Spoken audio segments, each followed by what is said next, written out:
বিভিন্ন জেলার ফিলিং স্টেশনে আজও যানবাহনের দীর্ঘ সারি। এ বিষয়ে বিস্তারিত জানাতে আমাদের সঙ্গে যুক্ত হচ্ছেন আমাদের সহকর্মীরা। শুরুতেই যাব খুলনায়, রয়েছেন আমাদের সহকর্মী মাকসুদুর রহমান। মাকসুদ, ফিলিং স্টেশনে এখন কি চিত্র দেখতে পাচ্ছেন, বিস্তারিত জানাবেন।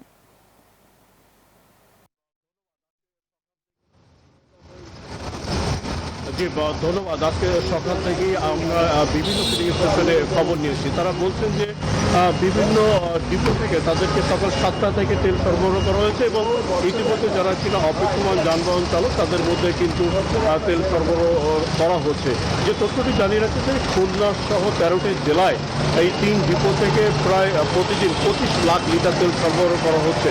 আর তারপরেও কিন্তু এই ফিলিং স্টেশনগুলোতে যানবাহন চালকদের ভিড় দেখা যাচ্ছে। আমি এই মুহূর্তে এসেছি খুলনার একেবারে প্রবেশপথ মেট্রোপলিটন ফিলিং স্টেশনে। যদি এই ফিলিং স্টেশনের চিত্রটা একটু দেখাতে চাই, যে এখানেও কিন্তু বিভিন্ন যানবাহন চালকরা কিন্তু সারিবদ্ধভাবেই তেল নিচ্ছেন এবং এই গাড়িটিতে এই মুহূর্তে ডিজেল সরবরাহ করা হচ্ছে।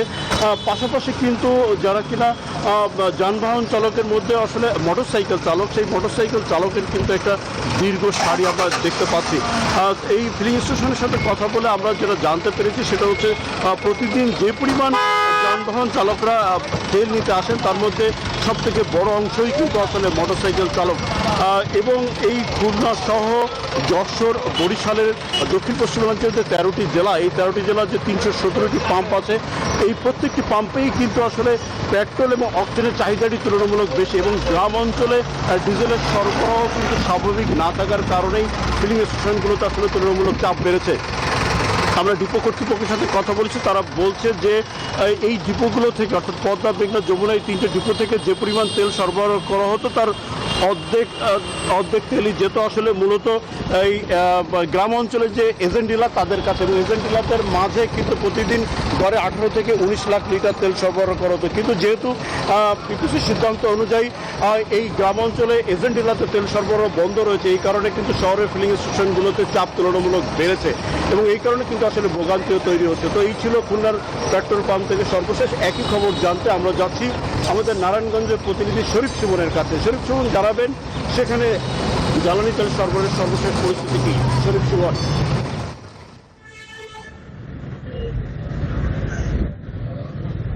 ধন্যবাদ মাকসুদ, আপনি যেমনটি জানাচ্ছিলেন খুলনার জ্বালানি তেলের সংকটের পরিস্থিতি। আমরা কিন্তু নারায়ণগঞ্জেও কিন্তু একই চিত্র, বিশেষ করে আপনারা দেখতে পাচ্ছেন যে এখানে আমরা যেই ফিলিং স্টেশনকে রয়েছি সেখানে কিন্তু অকটেন নেই একটি সাইনবোর্ড ঝুলিয়ে দেওয়া হয়েছে এবং অকটেনের পাশাপাশি কিন্তু এখানে পেট্রোলও নেই, ডিজেল রয়েছে। কিন্তু এই অকটেন এবং পেট্রোল না পেয়ে কিন্তু এখানে যারা ব্যক্তিগত যানবাহনের চালক রয়েছে তারা কিন্তু সকাল থেকে কিন্তু এই ফিলিং স্টেশনে এসে তারা তেল পেয়ে তারা অন্য স্টেশনে ছুটছে। আপনাদেরকে জানিয়ে রাখি, নারায়ণগঞ্জের 4টি ডিপো থেকে কিন্তু এই জেলার যে 55টি ফিলিং স্টেশন রয়েছে তার মধ্যে কিন্তু হাতে গোনা মাত্র 10 থেকে 12টি ফিলিং স্টেশনে কিন্তু এই তারা এই জ্বালানি তেল দিচ্ছেন। আপনারা দেখতে পাচ্ছেন অনেকে এসে দীর্ঘ সময় বসে থাকছেন বা তারা ঘুরছেন।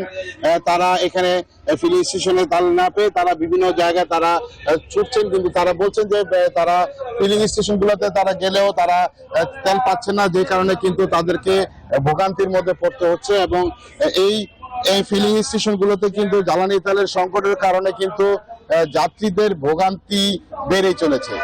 নারায়ণগঞ্জের ফিলিং স্টেশন থেকে আমার কাছে ছিল এই সর্বশেষ। ফিরে যাচ্ছি স্রোতে মেঘলার কাছে।